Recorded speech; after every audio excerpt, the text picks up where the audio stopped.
It's street taco time! We're going to start by prepping a yellow onion. Cut that in half, then place 3 to 4 cuts horizontally. Rotate your onion and place several cuts vertically. Then rotate your onion one more time and place several more cuts. Bring in 1 pound of 80/20 and 1 pound of 93/7 ground beef. Both of those come from MidamarHalal.com. You can find that in the link in the description below. Then add in our diced onion and get that cooking over medium heat.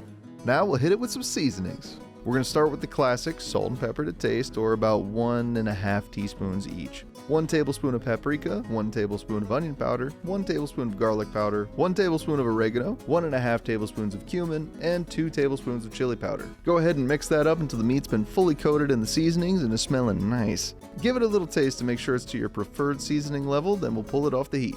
Now we'll prep the corn tortillas. I found that it's best to put some tortillas on a plate, cover with a damp paper towel, then microwave it for about 30 seconds or so. This will help them be more flexible and help prevent breaking.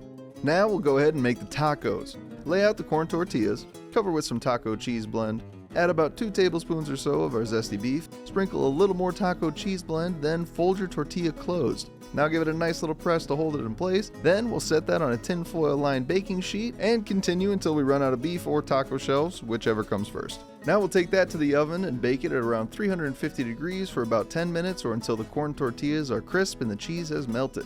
In the meantime, we'll prep some toppings. Start by slicing up a couple fresh tomatoes into cubes. I wanted mine to be nice and chunky this time, so I made mine pretty big, but make them as thick as you like. I personally love limes on tacos, so I decided to cut up about 5 of them for mine. And by the time that's done, our tacos should be ready to go. And that's it. Serve it up with our toppings, hit it with a little cotija cheese, and enjoy these zesty street tacos. And see you next week with another tasty halal recipe.